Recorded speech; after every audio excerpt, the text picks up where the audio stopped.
नमस्कार, बाखबर में आपका स्वागत है। मैं हूं राघवेंद्र सिंह।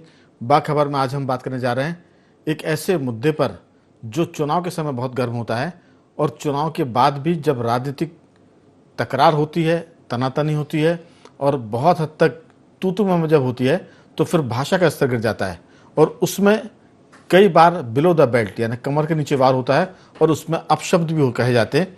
इसी से जुड़ा मामला है उत्तर प्रदेश के बहुचर्चित लीडर समाजवादी पार्टी के आजम खान का। कल उनके खिलाफ एक फैसला आया और उसके चलते विधानसभा से उनकी सदस्यता समाप्त होने का रास्ता खुल गया। वजह है हेट स्पीच की। उन्होंने चुनाव के चलते प्रधानमंत्री नरेंद्र मोदी, मुख्यमंत्री योगी आदित्यनाथ और स्थानीय कलेक्टर के बारे में कुछ आपत्तिजनक बातें की थी। इस पर केस दर्ज हुआ और उसके बाद जो फैसला आया वो एक नज़ीर है पूरे देश के लिए। खासतौर से वो नेता जो बातचीत करते समय या भाषण देते समय जिनकी जुबान फिसल जाती है या जो राजनीति में अपशब्द कहकर चर्चित होना चाहते हैं। आजम खान को बड़ा झटका इसलिए भी माना जाए क्योंकि वो पिछले दिनों जमानत पर बाहर आए थे। 2019 का ये मामला है। आपको बता दें कि उन पर 3 धाराओं में मुकदमे दर्ज किए गए थे और तीनों ही धाराओं में उनको 3-3 वर्ष की सजा सुनाई गई है। नियम यह है कि 2 साल से अगर एक दिन भी सजा ज़्यादा होगी तो उस राजनेता को जिस पद पर वो हो, चाहे विधानसभा के विधायक हो, सांसद हो, पद से इस्तीफा देना पड़ेगा। इसके चलते आजम खान को झटका लगा है और उनकी विधायकी जाने का रास्ता एक तरह से साफ हो गया है। उत्तर प्रदेश एक उपचुनाव के लिए तैयार रहेगा। इस महत्वपूर्ण मुद्दे पर हम विस्तार से बात करेंगे। मामला लोकतंत्र का भी है। चर्चा के लिए स्टूडियो में हमारे साथ मौजूद हैं सामाजिक कार्यकर्ता कमल राठी जी और स्काइप पर रहेंगे हमारे साथ वरिष्ठ पत्रकार देवदत्त दुबे जी और पत्रकार साथी डॉक्टर राहुल रंजन जी। चर्चा की शुरुआत कमल राठी जी आपसे होगी कि ये जो सारा मामला है, क्योंकि जब राजनेता हल्की बात करते हैं, एक दूसरे पर आरोप प्रत्यारोप लगाते हैं, वहां तक तो ठीक है, लेकिन अपशब्द कहें और मैं तो ये कहूँ कई बार तो वो गाली गलौज तक कर लेते हैं। ये निंदनीय तो होती है, लेकिन अच्छी बात यह है कि इस पर कोर्ट का फैसला आया है और इसमें पहले शिकार बने हैं आजम खान। आपकी इसमें राय? नहीं, बिल्कुल एक स्वागत योग्य फैसला है और ये सब भी मुमकिन हुआ है जबकि सुप्रीम कोर्ट माननीय उच्चतम सर्वोच्च न्यायालय ने जब इस पे आदेश दिया, सोमोटो ही संज्ञान लेके केस दर्ज करने की बात कही है, तो मुझे लगता है उससे पूरे देश की अदालतों पे एक मैसेज गया है और ये सजा का इनको तत्काल ही सजा के लिए वो करना पड़ा। अब जो सुप्रीम कोर्ट ने जो दिया है उसमें उन्होंने इसको कॉन्स्टिट्यूशनल प्रियम्बल का उल्लंघन माना है। जो प्रियम्बल है हमारे संविधान की, उसका उल्लंघन माना है क्योंकि उसमें हमें सेकुलर स्टेट का दर्जा है, हिंदुस्तान को सेकुलर कंट्री माना है और ये उसी का उल्लंघन मानते हुए आईपीसी की धाराओं के तहत इन पे केस दर्ज करने की बातें माननीय सर्वोच्च न्यायालय ने की है और उसी आधार पे इनके खिलाफ भी सजा हुई है और 2013 के ही सुप्रीम कोर्ट के आदेश का पालन करते हुए 3 साल की सजा होने पे विधायकी जाने का भी उनका आदेश शायद हो ही गया है, विधायकी से उनको हटा दिया गया है जी। तो ये हम देख रहे हैं कि जो काम हमारी लोकसभा को करना था वो काम माननीय सर्वोच्च न्यायालय को करना पड़ रहा है और इस आदेश के बाद मुझे लगता है लोकसभा को भी संज्ञान लेना चाहिए और इस पे एक कानून बनाना चाहिए। और सजा में मेरे हिसाब से एक नेता के लिए, एक आम आदमी कोई हेट स्पीच करता है तो 1-2 लोगों पे ही गलत प्रभाव डाल सकता है, लेकिन नेता वो होता है जो लाखों लोगों की भीड़ के लिए काम करता है। तो इनकी अगर हेट स्पीच साबित होने पे इनको चुनाव लड़ने से रोक दिया जाए, इतनी सजा काफी है, तो मेरे ख्याल से अपने आप सारे नेता, उनकी भाषा सब संयम हो जाएगी, कहीं कहीं गड़बड़ नहीं होगी। बिल्कुल। इसके अलावा आप 10 साल सजा, 20 साल सजा से इनको उतना अंतर नहीं पड़ेगा क्योंकि जमानत लेके वो सजा चलती रहेगी, न्यायालयों दर न्यायालय चलता रहेगा। तो मुझे लगता है तत्काल प्रभाव से लोकसभा में कानून पास होना चाहिए और मात्र इतना कि अगर आपने हेट स्पीच दिया है, महीने भर में या 2 महीने में उस पर फैसला होगा और उस फैसले में आपकी चुनाव लड़ने की जो आपकी क्वालिफिकेशन है उसे निरस्त किया जाएगा। बिल्कुल, एक इतनी सी सजा मात्र से सारे नेता रास्ते पे आ सकते हैं। बिल्कुल। तो कह सकते हैं कि जब कानून का डंडा चलेगा तो बिगड़े हुए नेता सुधर जाएंगे। और ये भी इसमें है कि आईपीसी की धारा 153A के तहत ये मुकदमा दर्ज किया गया था और ये रामपुर, वहाँ जो उनका जिला है जहाँ जिस अदालत में ये केस की सुनवाई हुई थी, उसके चलते अब इनके पास सिर्फ बचाव के लिए हाईकोर्ट में जाने का रास्ता तो खुला हुआ है, लेकिन उत्तर प्रदेश विधानसभा ने उनकी सदस्यता खत्म करने की कार्रवाई शुरू कर दी है। उम्मीद करते हैं कि ये सजा पूरे देश में नज़ीर बनेगी। इसके पहले बिहार के पूर्व मुख्यमंत्री लालू प्रसाद यादव भी एक मामले में सजा पाने के बाद चुनाव लड़ने के लिए अयोग्य घोषित हो गए हैं और उसके बाद ये दूसरा मसला है जिस पर कानूनी कार्रवाई हुई और जिसमें सदस्यता भी जा रही है। और ये दूसरे व्यक्ति हैं आजम खान। देश इनको बहुत अच्छे से जानता है और कई बार ये, इसके अलावा मैं चीज़ बोलूँगा कि आजम खान के साथ साथ और भी बहुत से लोग हैं। देवदत्त जी, मेरी आवाज़ सुन पा रहे हैं आप? दरअसल आजम खान के अलावा और भी हर पार्टी के नेता हैं जो बदजुबानी करते हैं, कड़वा बोलते हैं और ऐसी बात करते हैं जो कहीं ना कहीं कानून के दायरे में आती है और वो विद्वेष फैलाती है या किसी धर्म के खिलाफ होती है, व्यक्तिगत आरोप प्रत्यारोप होते हैं। आजम खान का मामला तो क्लियर हो गया, लेकिन ऐसे बहुत से हैं, बीजेपी के लीडर भी हैं, कांग्रेस के भी हैं, समाजवादी पार्टी के, तो ये आजम खान है ही। लेकिन आपको क्या लगता है, संगीत सोम का भी इसमें नाम आएगा?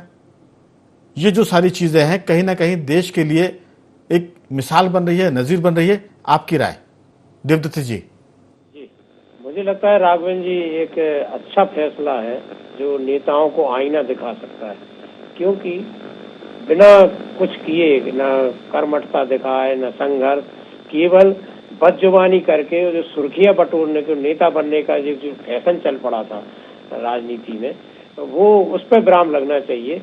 मुझे लगता है इनको चुनाव लड़ने के अयोग्य घोषित, जैसा लालू यादव को किया ऐसे इनको करना चाहिए। और जैसा अभी राठी जी कह रहे थे, इसमें तुरंत फैसला आना चाहिए, क्योंकि ये एक तरह से नासूर बनता जा रहा है कि आप किसी को भी कुछ भी कहो। कोई तपस्वी नेता है और कोई छुटभैया नेता कुछ भी उसके लिए कहेगा। जो कभी वार्ड का चुनाव नहीं जीता वो कहो 10-10 बार के जीते और कई बार के विधायक मंत्री को कुछ भी कहेगा। ये बहुत एक तरह से न्यूसेंस, आप कुछ भी कहो और उसके बाद आजाद घूमो, ये नहीं। और जो कहो उसके प्रमाण आप साथ में रखो, अन्यथा आपके खिलाफ कार्रवाई हो। और इस पे बहुत जरूरी था, क्योंकि इससे नेताओं की साख गिर रही थी, राजनीति की भी साख गिर रही थी और एक सस्ती लोकप्रियता का जो हथकंडा बना लिया था उस पर विराम लगेगा। आप पद यात्रा करो, आप धरना दो, मौन जुलूस निकालो, आमरण अनशन करो, तब तो बात बनती है कि आप संघर्ष कर रहे हैं। बस आपने किसी को कुछ भी बोला और नेता बनने का शौक चढ़ गया, तो ये एक अच्छा उदाहरण है। मुझे लगता है ये सकारात्मक राजनीति की तरफ ये कदम ले जाएगा और इस पे और अमल करना चाहिए। राज्य सरकारों को अपने स्तर पर, केंद्र को अपने स्तर पर इस पे कानून बना के इसकी समीक्षा करना चाहिए और इस पे नियम बनाना चाहिए, क्योंकि अब सोशल मीडिया का दौर है।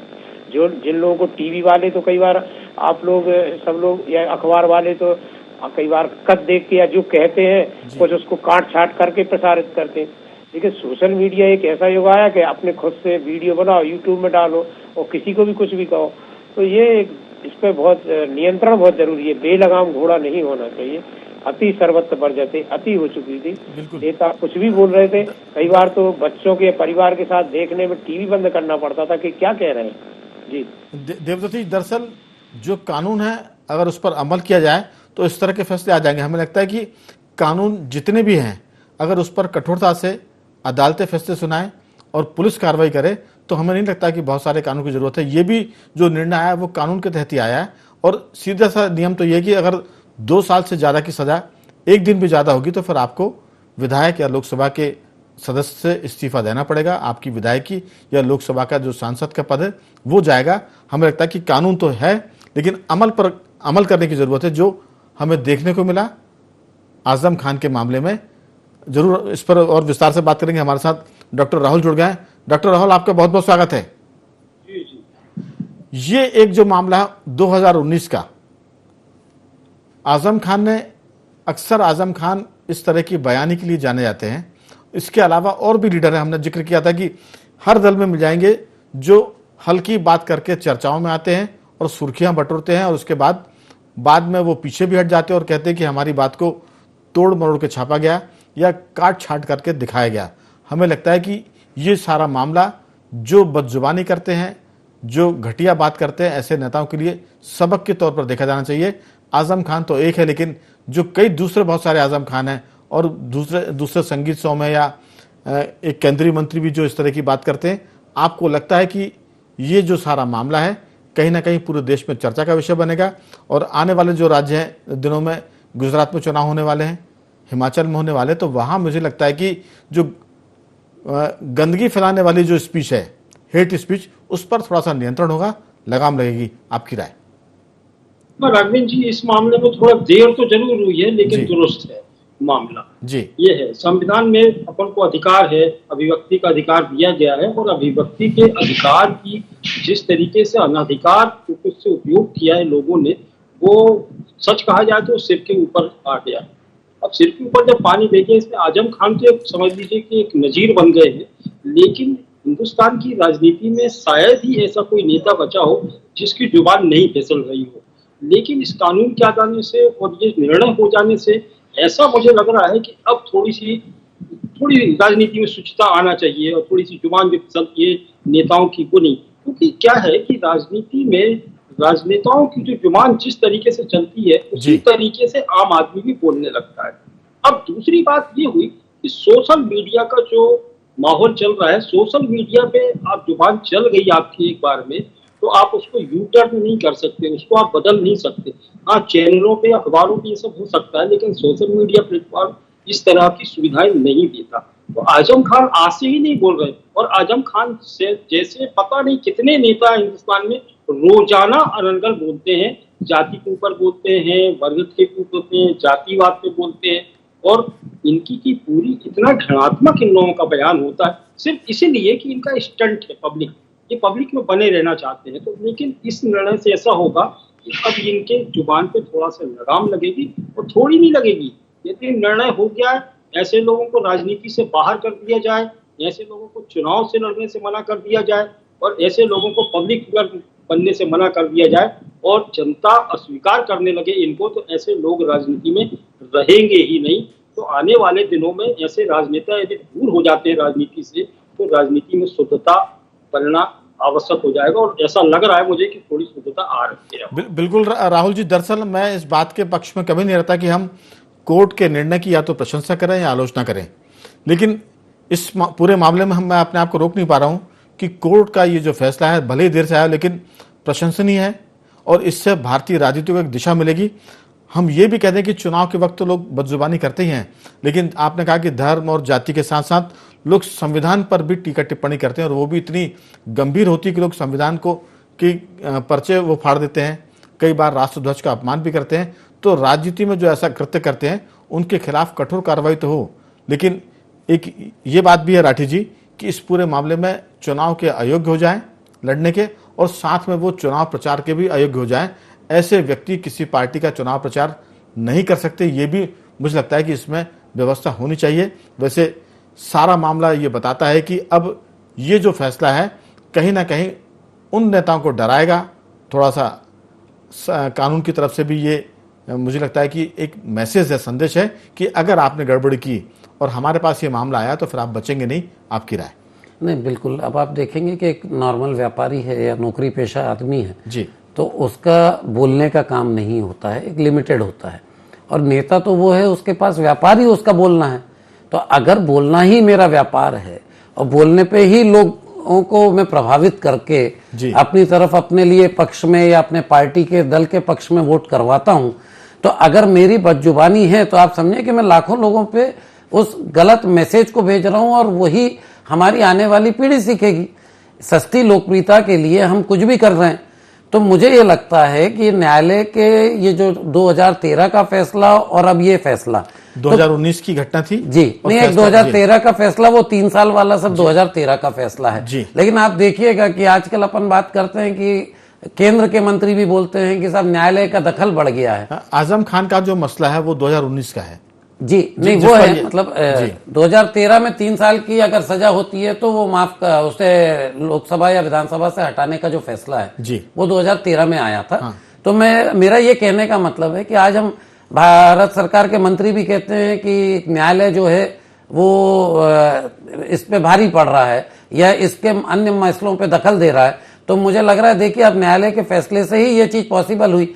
तो अगर लोकसभा में बैठे हमारे सांसद, हमारे मंत्री अगर इस पे सही कानून बनाने लगे तो न्यायालय को दखल ही नहीं देना पड़ेगा। तो न्यायालय के दखल अगर मिल रहा है तो उसका भी विरोध नहीं करना चाहिए। और रही बात तो आपको कानून में परिवर्तन करने की आवश्यकता तो थी, तो इसमें अब तत्काल लोकसभा के अंदर बिल लाके, विधेयक लाके इसको चेंज करना चाहिए, नियम बनाना चाहिए।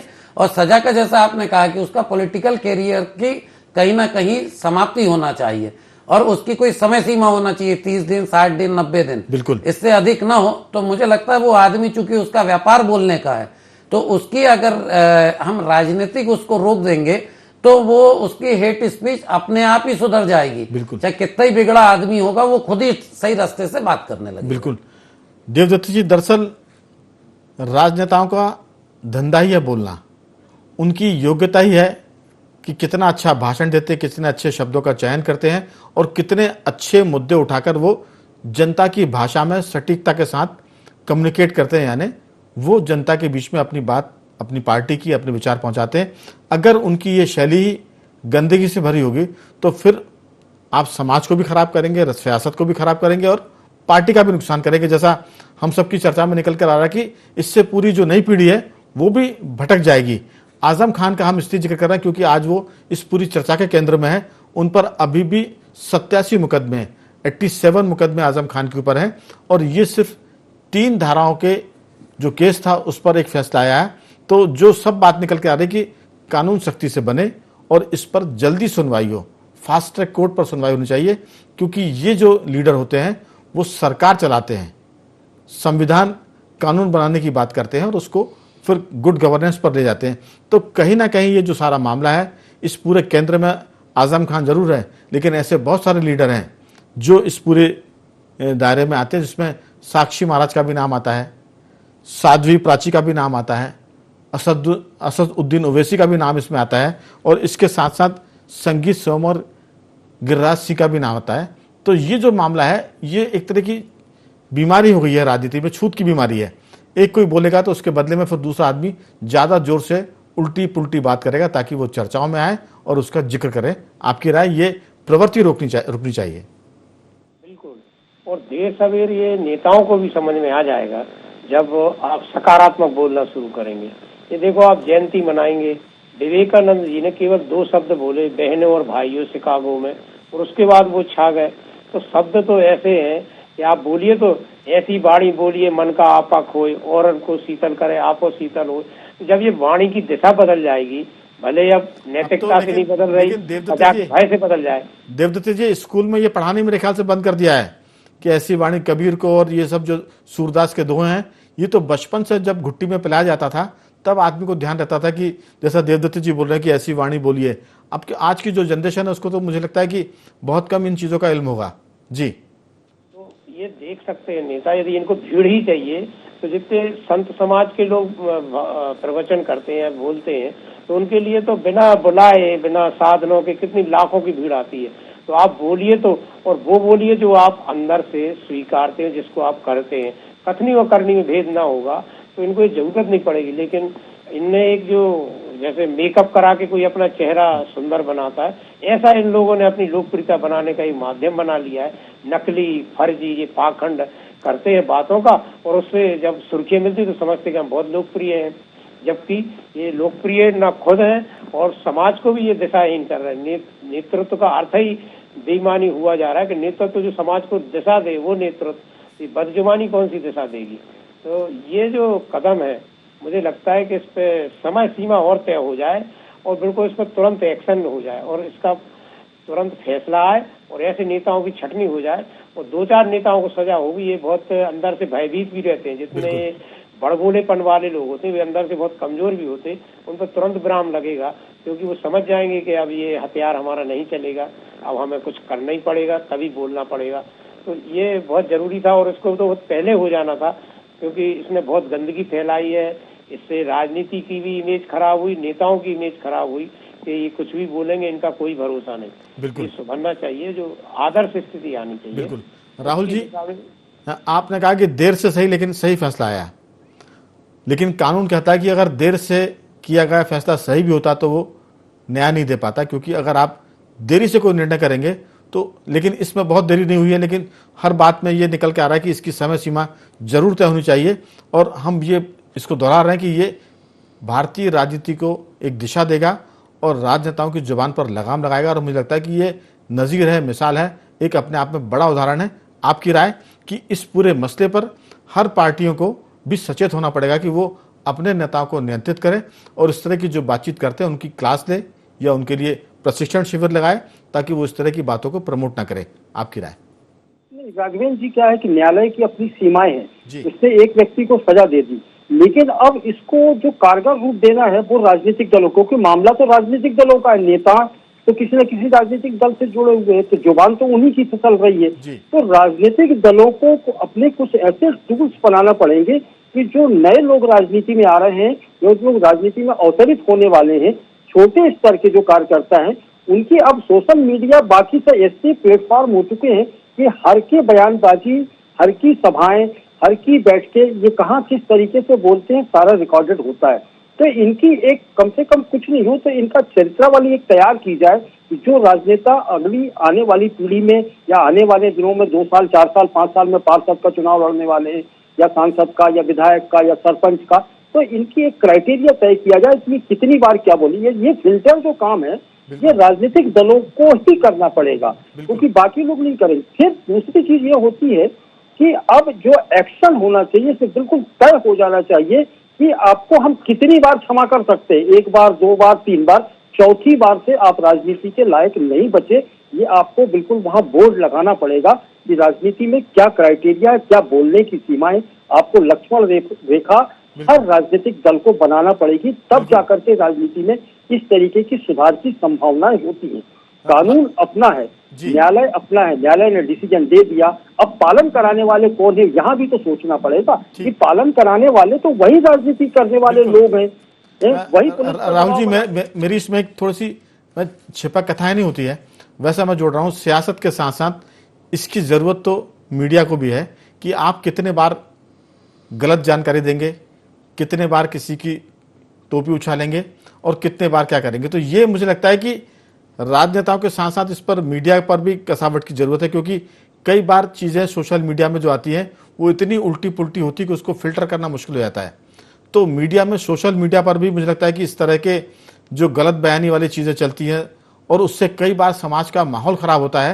हालांकि ये अपने आप में बड़ा विषय है, इसमें पत्रकार भी शामिल है, सोशल मीडिया में जो लोग हिस्सेदारी करते हैं वो भी शामिल है कि बद जुबानी के साथ साथ गलत खबरें, घृणा फैलाने वाली खबरें, हिंसा, कई बार सिर्फ सोशल मीडिया की खबरों पर हिंसा हो जाती है, अफवाहें चलती है और शहर बंद हो जाते हैं। तो ये जो जरूरत है वो सिर्फ नेताओं के लिए नहीं है, नेताओं के साथ साथ मुझे लगता है कि बाकी सब जो मीडिया से जुड़े हुए हैं, जो चीज़ों को स्प्रेड करते हैं, समाज में फैलाते हैं, वो गलत बातों को रोके और अच्छी बातों को फैलाए, इसकी भी दरकार है। इस पर आपकी अंतिम टिप्पणी 10-20 सेकंड में, समय खत्म हो चला है।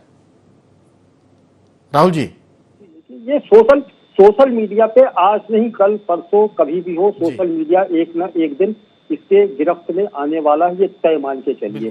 अब रह गया बाकी जो प्रिंट मीडिया और समय कम है, मैं 1-1 2-2 लाइन में टिप्पणी लेता हूं कि ये राजनेता तो ठीक है राठी जी, सोशल मीडिया पर भी दरकार है इस तरह की चीजों को रोकने की, क्योंकि वहां भी एक तरह की स्वेच्छाचारिता है।